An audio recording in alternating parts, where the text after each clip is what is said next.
Hello and welcome everybody to Anavii Market's first webinar. Hopefully it becomes a series. We'll find out. We appreciate everybody tuning in, and we are going to do I have a series of questions for Laura, who is our featured speaker for today, and then at the end we will have a Q&A. You're welcome to type your messages into the chat box at the bottom of your screens, and Mariah will be filtering those out and passing them on to me so that we can get those answered when it comes time. So to kick this off, I would like to introduce Laura Lagano. Laura is this is our first webinar series, hopefully with her, and hopefully we'll have more in the future, but she is a personalized lifestyle coach and nutritionist, and holistic. She focuses a lot on holistic approaches to health. So welcome, Laura. And I would like to just start off by, if you could tell us a little bit about yourself. Sure. Well, my training is actually as a registered dietitian nutritionist, and then I sort of,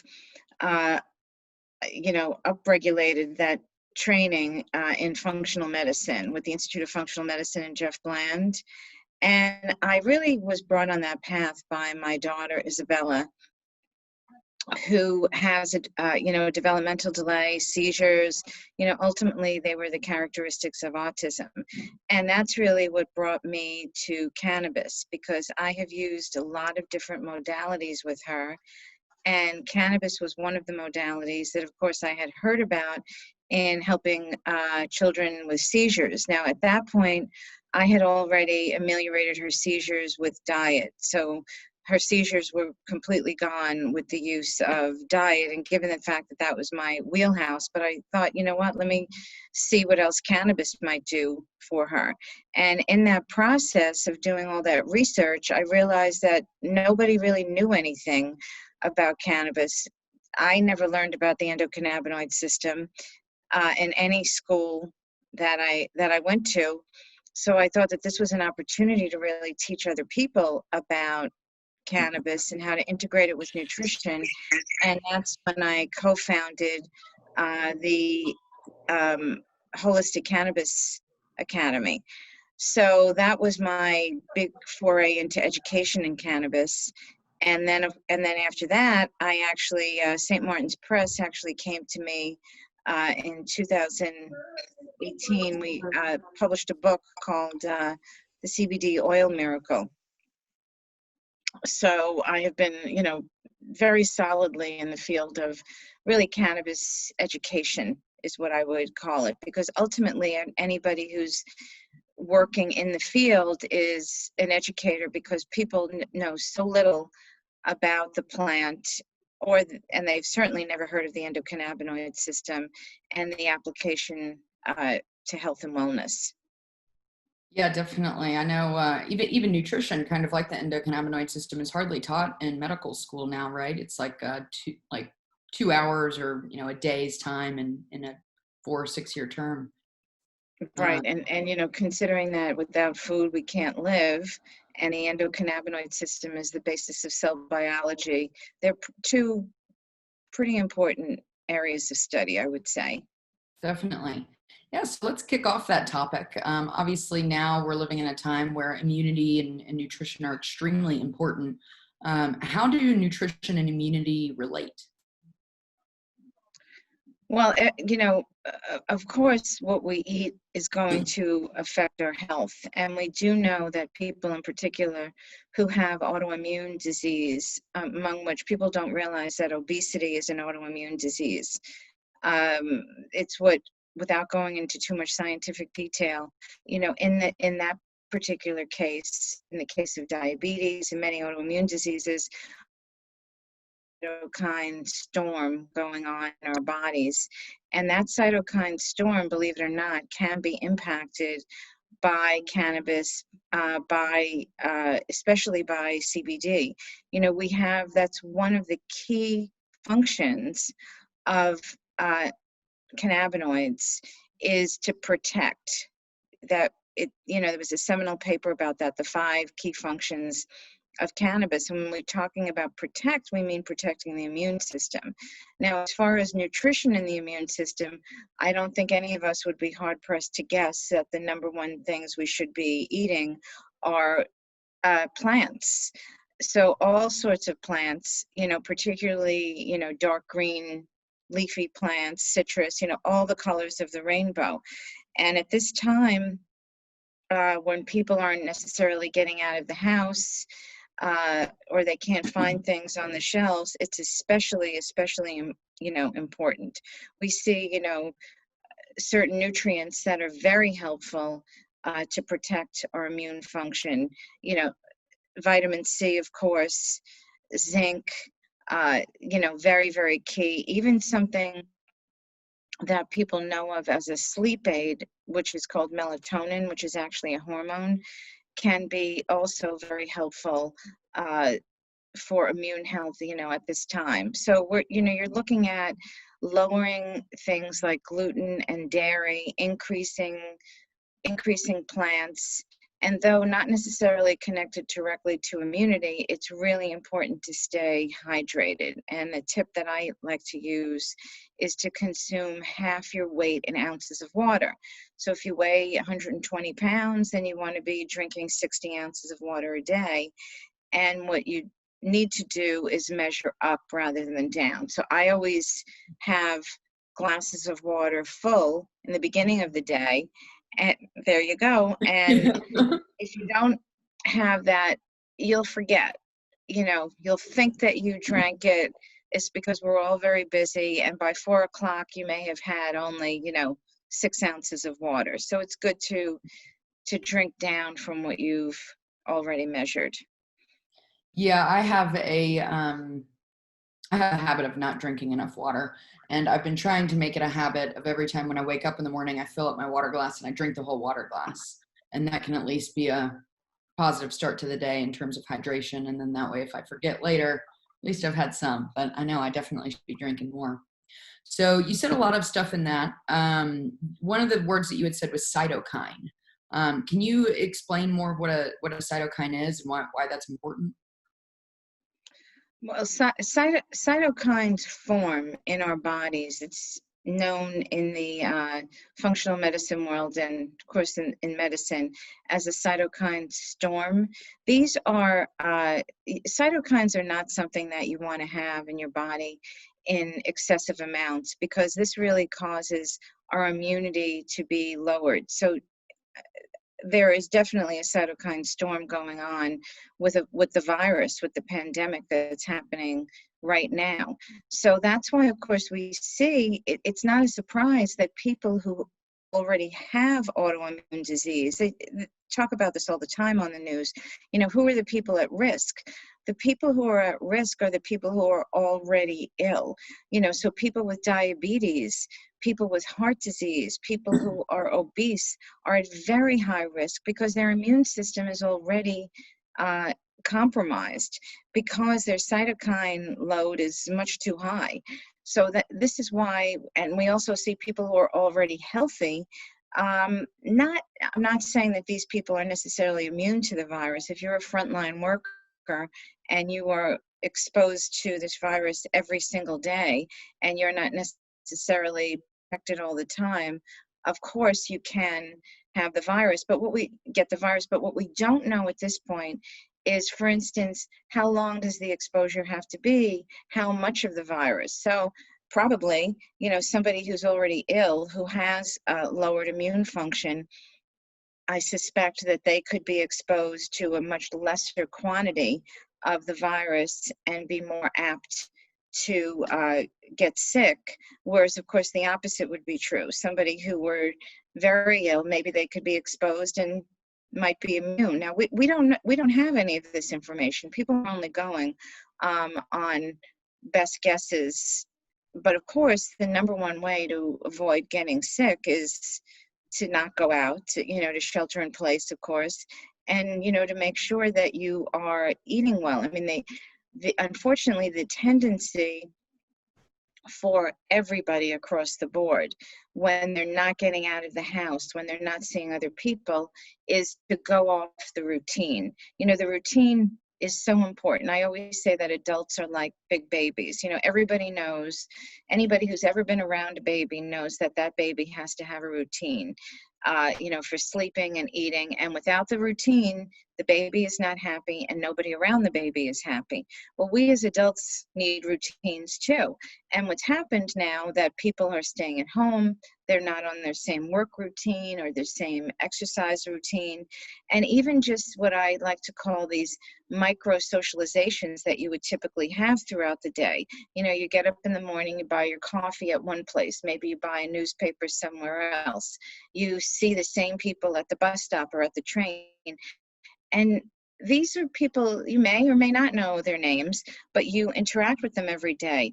And you know that in and of itself, that socialization helps with to keep your immune system healthy. Once people are at home, and we know the anxiety just being at home and being either alone or with the same people is not always fabulous, and you're not going out and having those exchanges, so your immune system is going to be compromised in that way. And of course that's why now Zoom is everybody's best friend right now, to get on and talk to people. But of course it's not the same. We know that just a simple gesture like a hug, that is psychotropic, which of course I'm sure what drives you as crazy as it does me, Annie, when people say that CBD is not psychotropic, and I shudder, because of course that is why CBD works to quell anxiety, is because it is psychotropic, and nobody has a problem understanding that caffeine is psychotropic. We know that. But just, even, rubbing the side of somebody's arm or a hug, that is also, psychotropic. And we're missing, if you live alone, we're missing that now. So the routine and the stability of life is affected. And I think, though I don't think there was a recent study, of course it's in Israel, looking at CBD and the virus, which I'm not going to comment on, but we do know, for instance, that CBD has other benefits like quelling anxiety, also helping with insomnia. So that's clearly something that is very beneficial during this topsy-turvy time.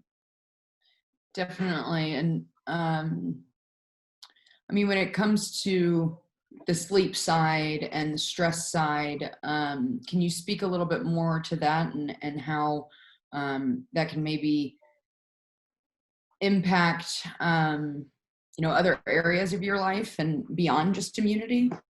Immunity as well, but Sure. Well, sleep, when patients come to see me, no matter what they come to see me for, in general, the first two things that we have to work on, if they're not in optimal functioning, are sleep and bowel movements. Without those two things in place, health is going to be very, very difficult. You want to go through the stages of sleep, and you want to go, a lot of experts say 5 times.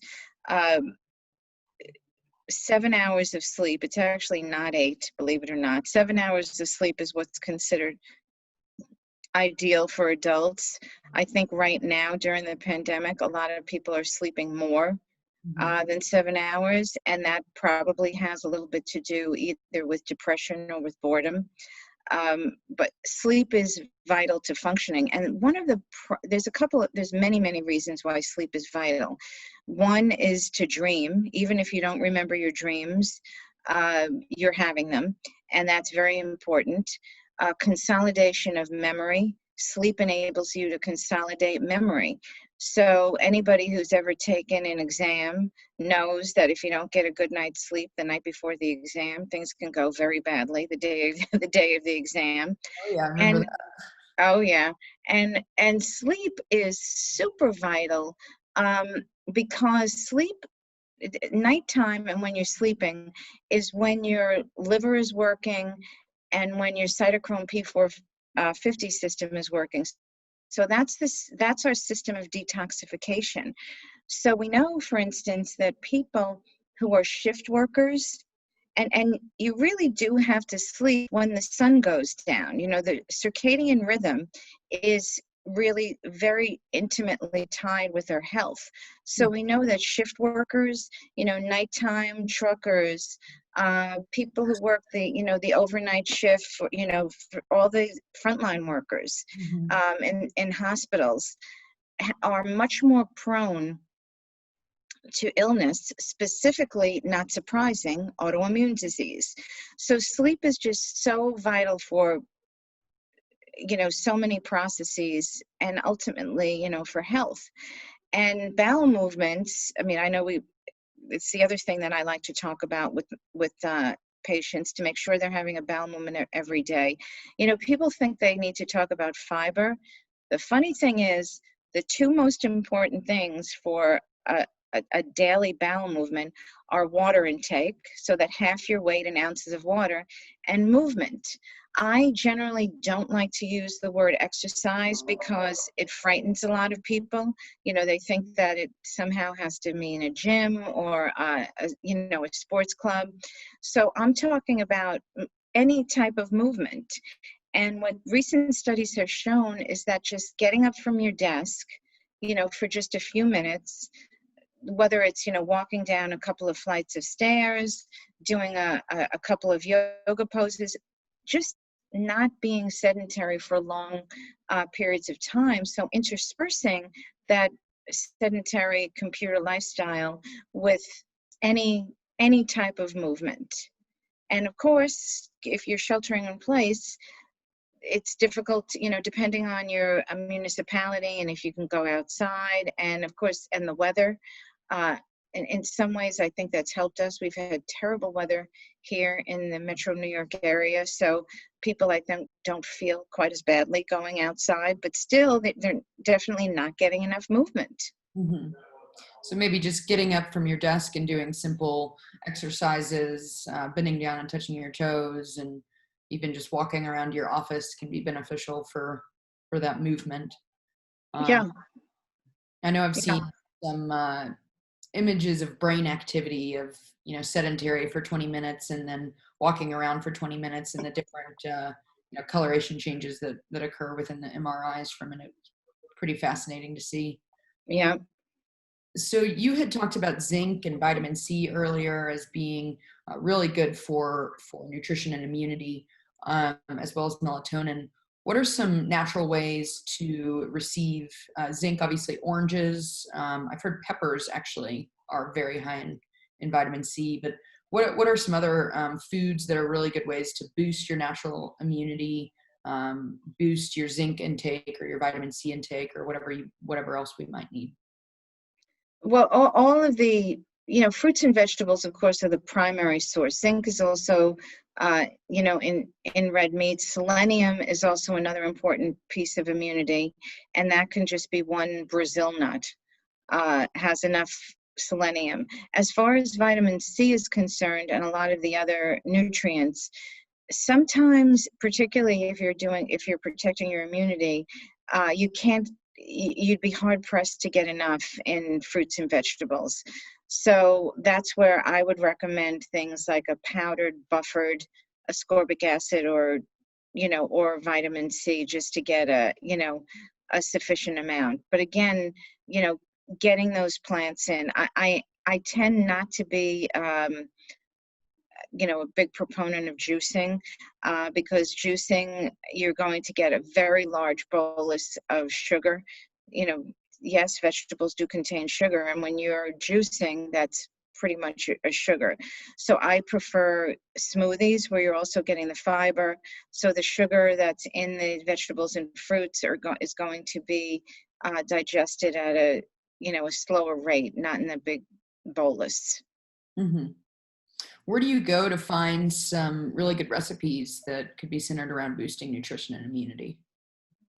Well, I do have some on my website, so you could go there. I think that, Lagano.com. right, thank you. I think you can find recipes, you know, now with the internet, there's really recipes pretty much available everywhere. I would avoid smoothies, for instance, that have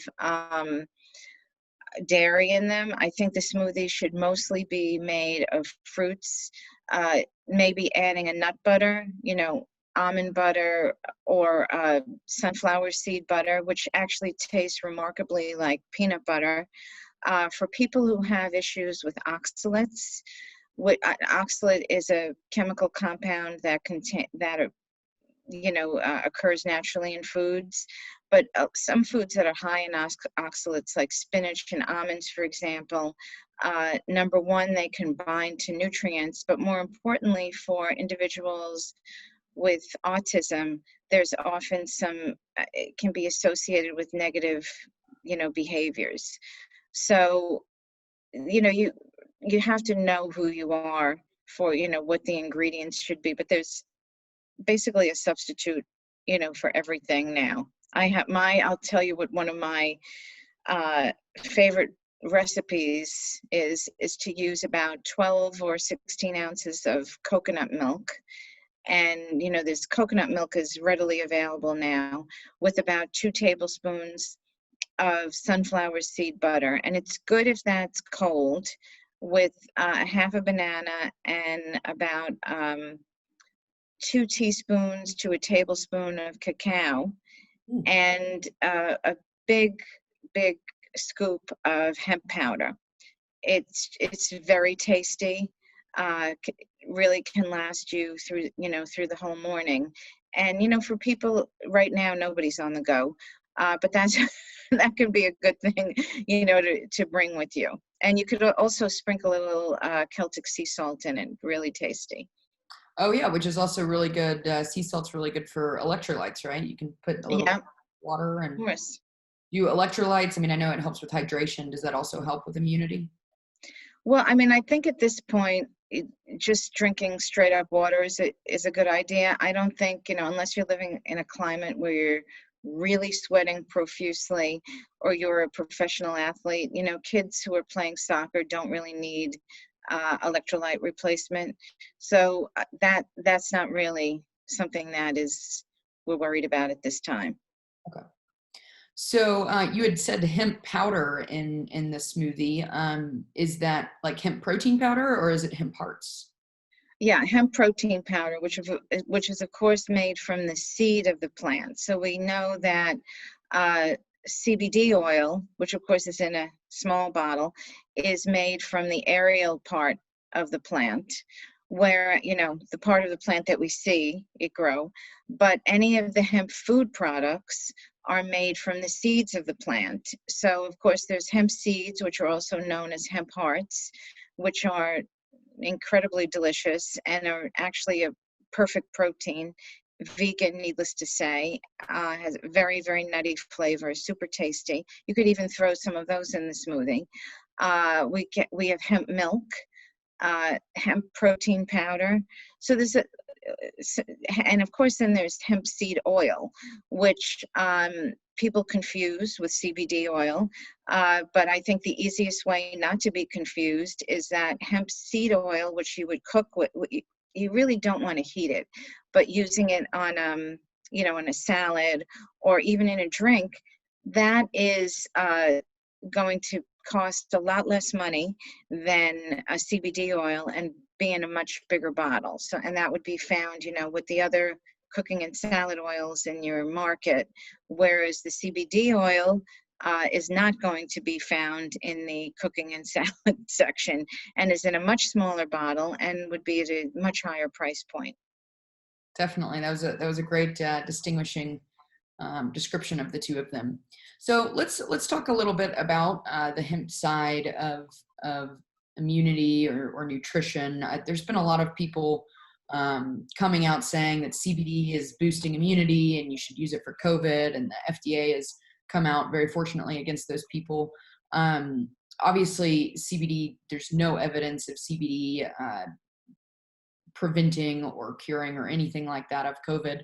But how does CBD directly or maybe indirectly, or not even CBD, but your endocannabinoid system, how does that relate directly or indirectly to your immune system and your body? Well, we do know that we have a receptor system with the endocannabinoid system, and we do know that the CB2 receptors are com- in our immune system. So that is the major way that we know that the endocannabinoid system and the immune system work together. That's the beauty of the endocannabinoid system, is it really overlays and at the same time is foundational to every other system in the body. So if you have all of these CB2 receptors in your immune system, that's why we know that the effect of the cannabinoids and cannabinoid medicine is really impacting, the immune system. And as you said, Annie, though we do not have any data about CBD influencing the virus, we do know that there are other reasons why CBD could be helpful during this time period, let's say for people who don't have the virus. And I think one is for, immune protection, but not in protecting necessarily against the virus, just keeping your immune system healthy. But I think the two really primary ones have to do with anxiety and insomnia. And that is so vital, during this time period. And I have to say that I have been really pleased to see in my own community. I actually live in a town which I had no idea until now is the fourth most densely populated municipality in the country. So that's really important then not to go outside. I only live in 1 square mile with 60,000 people. So that's a lot of people. And I have to say, everybody has been behaving. So I don't know if everybody is blanketed the area with CBD or not, but we don't hear of a lot of high anxiety situations, or it's pretty easy to turn into Jack Nicholson from The Shining, during this time period. We are social creatures, and as such, it's difficult not being out, and socializing. So I do think that CBD can be useful, for that purpose. So stress and sleep would be the two areas that you think would be very beneficial. I Um, do. Excellent. And you can, on Anavii Market, we do have a variety of vetted and verified products. And we did promise everybody a coupon code. That coupon code is Nutrition20 for 20% off that you can use on anaviimarket.com, ANAVII market.com. Laura, before we wrap up here and move into a Q&A with everybody, do you have anything else that you would like to add in terms of any of the things that we've gone over today, or maybe some things that we haven't?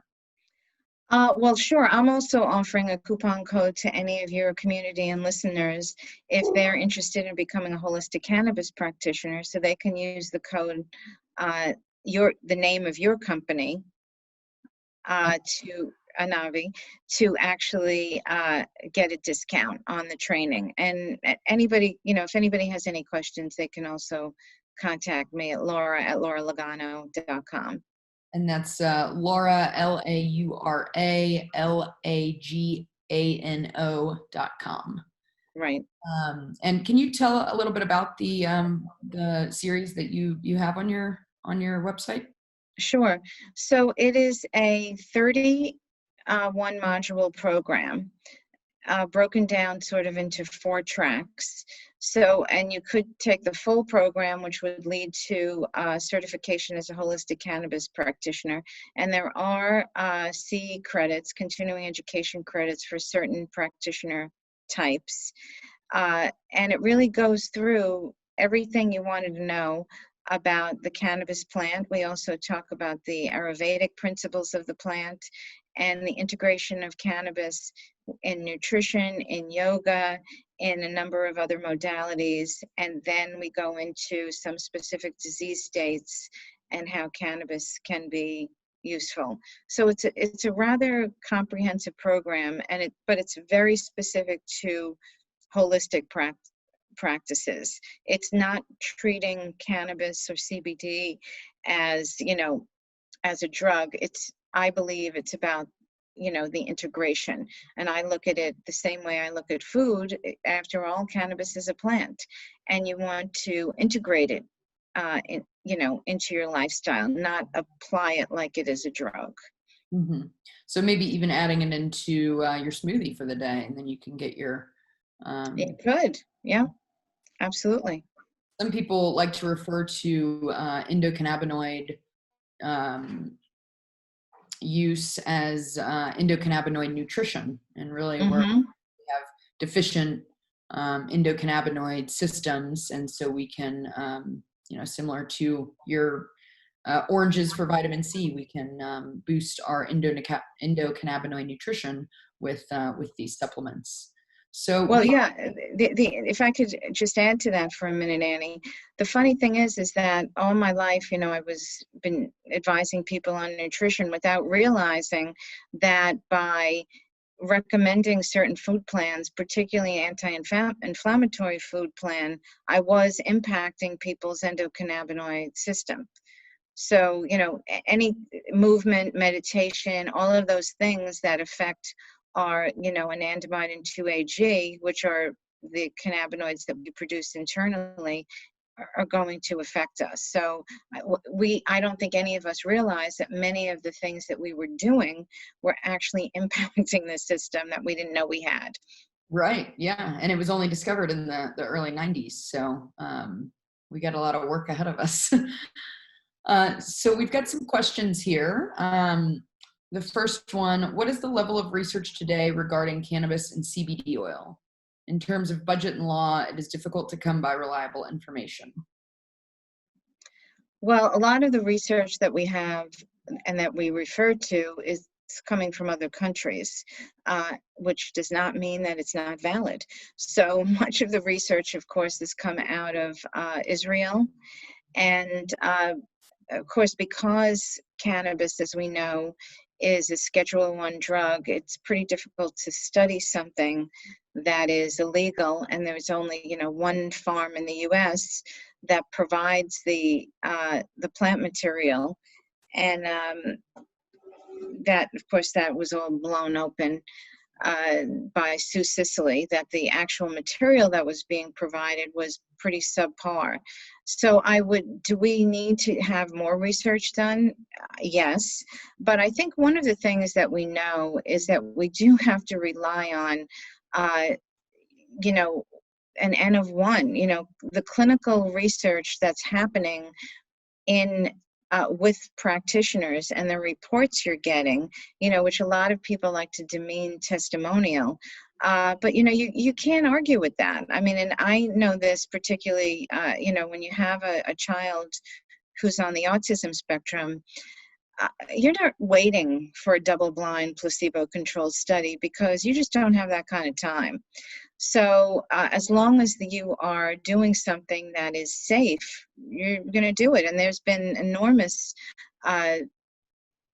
good feedback from the community in the use of CBD, because really autism and the endocannabinoid system are very related. So I would ask everybody to, keep an open mind, about the impact of cannabis. I mean, I don't think at this point we have it in, I think 33 states in the District of Columbia for medical use. And I think it's only a matter of time before it's across the whole country. Yeah, just a fun fact on the 33 states, when alcohol prohibition was in place, and Utah was the 32nd state to repeal the Volstead Act, and then suddenly alcohol became nationwide because it was 2/3 majority of the states. Prohibition had ended after Utah had repealed that act. So I'm curious as to why that hasn't happened in reverse with cannabis, medical cannabis at least, because we are 2/3 majority now. Yeah, I think it's because the DEA is involved. Probably. So another question, what is the level? Oh no, I just read that one. I've read about S and L varieties of COVID-19, one far more serious than the other, and also seen information about a third strain. Are we looking at mutagenic viruses? Are we looking at a mutagenic virus? I am not a COVID-19 expert, but I actually do have a friend who works for the CDC, and that is probably the case. I mean, this is, of course, the fear that the epidemiologists have, is that, now that the spring and the summer is coming, and it's going to heat up, and we'll see, hopefully the flattening of the curve, and the reduction in cases, that this could rear its ugly head again in a mutagenic form, when the weather gets cold. But I am by no means an expert in that area. My expertise is in nutrition and cannabis. Definitely. Another question, this is actually from a massage therapist. Regarding movement, medical studies have shown that after only 20 minutes in a position, like in the front of your computer, the brain sends signals to your body to maintain that position. That is why we feel so stuck after staying in a position, and why it's important to move around every 20 minutes or so. What's your opinion on this? I absolutely agree. And I am also a very big proponent of body work, particularly when you're, working at a computer all day. Sadly, though, I don't think that that's something that we can do right now, with the virus, because of course with body work, with massage therapy, you're actually touching the patient. But I absolutely agree. I think that we really have not accounted for sedentary lifestyle, particularly among children. When I grew up, you got home from school, I took off my uniform, and then I got into my play clothes and I played out in the street, and somehow miraculously all the kids knew we all went home for dinner at exactly the same time. And that's just what it was. But first of all, we didn't have this pathological amount of homework that kids have now. And TV was not much, was pretty boring. And of course, there were no devices. Yes, of course, I think everybody's thankful that we have these devices now. But I was watching Little Women, and I thought, well, they're entertaining themselves and they don't have any devices. We become accustomed to things. And I think that, to sort of play on what the massage therapist just said, if your body is in a certain, it becomes sort of habituated to a certain position, we become habituated to a lot of to all sorts of things. Mm-hmm. So every time I go on the bus, my 20-minute ride into Manhattan, I look around. I've been doing this for years to see how many people are reading. There are usually maybe 2 people, if that, reading an actual paper or a book. Everybody is on a device, and most of those people are playing a game. So, but that's because we've become habituated to that. So, it's sort of getting out of these habitual behaviors that are, so crucial. Also, getting out of habitual behaviors is great for brain health. So we know that when people age, you can do very, very simple things to create new, synapse connections, as simple as walking a different way to the mailbox. These don't have to be, yes, you can take on a new language and Sudoku and things that are would obviously get you thinking more, but it actually doesn't have to be that complicated. It could be, waking up, and doing your routine a little differently, taking your shower, at a different time. So, but older people, of course, are very, very, very habituated. Mm-hmm. Yeah, and like the whole, holding your neck, like down here, yes. 30 pounds or 50 pounds, but when it's upright, it only weighs 8. Very important for the future, how we deal with phones and everything now, and then Mm-hmm. our entire body. Another question here, how is the endocannabinoid system measured? Oh, well, I mean, I think it can be measured. You can measure your fluid in your endocannabinoid system with the cerebral spinal puncture, but clearly nobody is going to be doing that. So that's a way to measure what Ethan Russo calls your endocannabinoid tone. However, like your microbiome, so your endocannabinoid system and your microbiome work together. And I'm sure if you troll health news, you hear about the microbiome all the time, but these are extremely, extremely variable. So, you know, your endocannabinoid system can change pretty significantly, you know, throughout the day, depending on what's happening throughout the day, based on your movement, based on what you're eating, based on, you know, your anxiety level. So measuring it is not something that unfortunately is clinically valuable at this time, but we can take some educated guesses about that. So for instance, we know that if we look at women's health, women's endocannabinoid system is much, much more delicate than men's.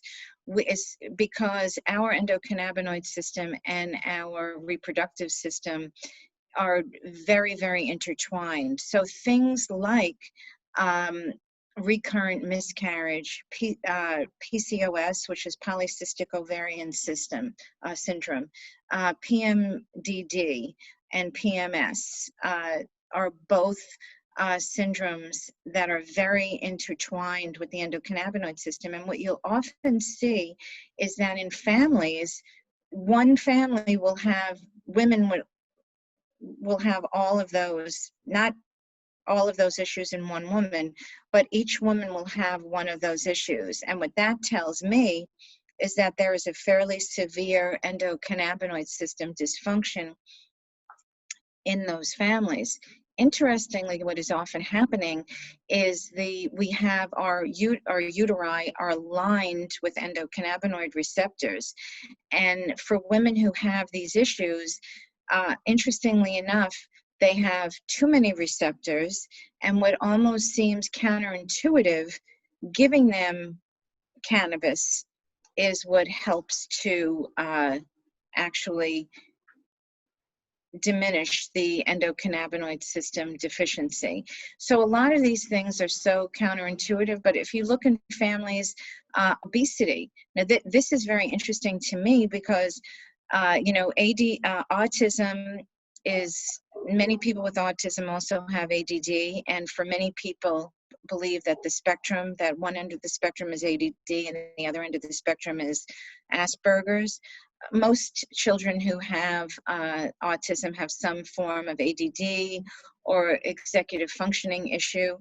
And what we can see is that as far as the functioning of you know, the endocannabinoid system is very involved in that type of functioning. So if you start looking at families, you'll see certain things running in families. And we know that individuals with ADD, oftentimes what runs hand in hand with that is something called hyperphagia, which is excessive eating or binge eating.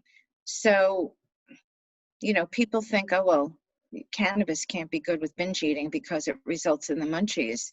Actually, eating behavior and the endocannabinoid system, I just did a talk on that. I think it was the last talk that was given before the shutdown at Villanova University in Pennsylvania. They're very related. So we see that for people who where obesity runs in families with diabetes and other issues, that in fact may be an endocannabinoid dysfunction. So it's, you know, it's like a joke between my sister and I. Whenever I hear about something, I will, no matter what it is, I'll say to her, it must be the endocannabinoid system. Well, that's kind of how I feel like a lot of the people, you know, it's like, well, CBD must work for that. You know? Yeah. You know, not quite the miracle plant, but you know, it's pretty close to it. And a lot of it just goes back to that endocannabinoid system and how you said it, you know, relates to everything in the body. So it's no wonder that it's such a, quote unquote miracle. Another question. Laura, I remember you speaking about nutrition, inflammation, and ECS receptivity. This was several years ago. Do you have any additional thoughts and findings regarding inflammation and endocannabinoid tone?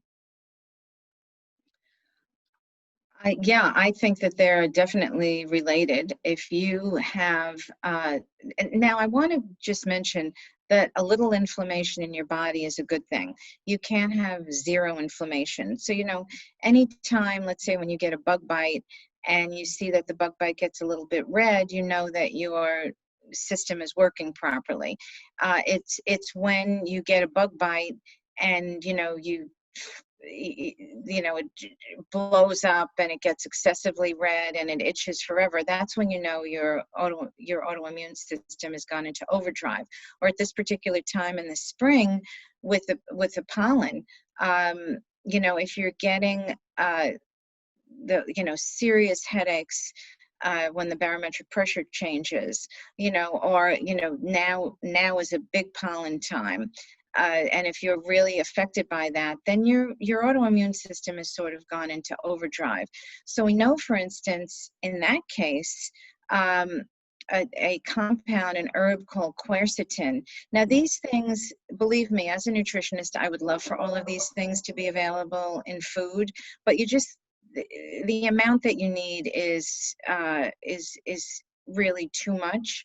So using a quercetin type product can really be helpful to quell that inflammation. So an anti-inflammatory food plan is going to help to quell inflammation, which in turn is going to be involved in that endocannabinoid tone. Do we know how that's involved directly and how that might affect the tone and that level that is, cannot really clinically be measured? I don't think we know exactly. But there are a lot of papers out there talking about this. Ethan Russo in particular, he's really the one who came out with the term, endocannabinoid tone and clinical endocannabinoid deficiency. And he related it to three comorbidities. That was migraine, Crohn's disease, and fibromyalgia, because they seem to travel together. But if you start looking at some of those reproductive issues that I talked about, it's the same exact thing.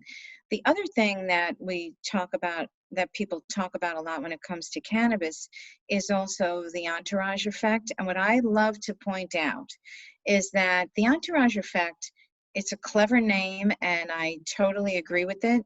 But you know what? We have the entourage effect with all plants. So we know that it's best to have a tomato in its whole form and not necessarily have the lycopene on its own, unless you're applying it for, a medical reason. So we know that whole plant medicine is really the best type of medicine. So it's just taking that notion of whole plant medicine and giving it a great name called the entourage effect. It is a great name. So how might removing the polyphenols impact the nutrition of hemp products, and how do flavor-driven practices affect the nutritive qualities of hemp overall? Well, flavor, of course, the flavor in plants is derived from the terpenoids in the plants. Those are, volatile organic compounds. So it's very easy to smell a terpene. Take your fingernail and run it across a citrus fruit. And that, of course, is limonene. And, if you ever buy a tomato in the winter, you know that tomato does not have a high amount of terpenoids. And the tomato is probably tasteless, and its nutrient content would be affected. The terpenoids, and that's part of the entourage effect, the terpenoid level in cannabis plants and in all plants is responsible for the entourage effect. And I think what we're going to see and it's happening now, but we're going to see in the near future, are products that really call out to their level of terpenoids. So we do know, for instance, in the cannabis business, we have all of these strains or cultivars with a lot of these crazy names, right? And the names, Blueberry 32, they're they're often mimosa, Kush mimosa, whatever they are, they're often related to the terpenoids in it. And the terpenoids interact with the cannabinoids in the plant to have certain effects. So we know, for instance, that if you, and I'm sure you carry these, if you want a CBD product that's really going to help to put you to sleep, something that has linalool, which is also found in lavender, can be very helpful. Or myrcene, also found in mango, can be very helpful, and lovingly known as couch lock because of how relaxed it makes you feel. Whereas limonene is going to be, more energetic. So I do think that there is extreme value with the flavonoids, and I think removing them, it is always going to be a mistake. Mother Nature generally doesn't make mistakes. So, let's take the food and the plant as it was meant to be, and utilize it that way. Absolutely. She made it for a reason. Moving on to the regulatory space, what is your opinion on the FDA's role in the past and now in the present on the subject of cannabis and the endocannabinoid system, nutrition, and wellness? Well, I think it would be very helpful if the FDA would provide some guidelines for the industry, particularly the CBD industry, because consumers have no idea what to do.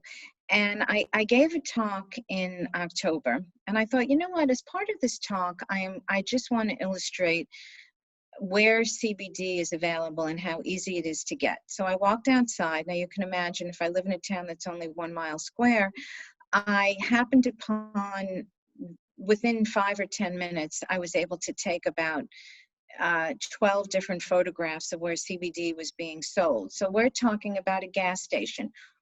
Why is CBD being sold in a gas station? Okay. Salons, hair salons. My personal favorite, liquor stores. All sorts of places where, of course, it doesn't belong. But this is what has happened because it is such a darling, and I think people are looking for answers because the SSRIs they're taking are not working, right? The medication they're taking to sleep is not working, and in fact, it's interfering with their natural sleep cycle. It's not working with it. So people want answers, and the only other product that I can compare this to is fish oil. And when fish oil came out, however, I'm pretty sure it wasn't sold in hair salons, or it definitely was not sold in liquor stores, but it was out there. And the way they had to rein in fish oil was that one company, it was a company, wasn't the FDA, said, you know what, a lot of this fish oil is made from fish that has mercury and PCBs and other toxins. So we're going to create a system by which we test our oils. And that company was very successful. And now there are very few fish oil companies on the market. I mean, for CBD products, it's in the thousands. Mm-hmm. I mean, who can decide?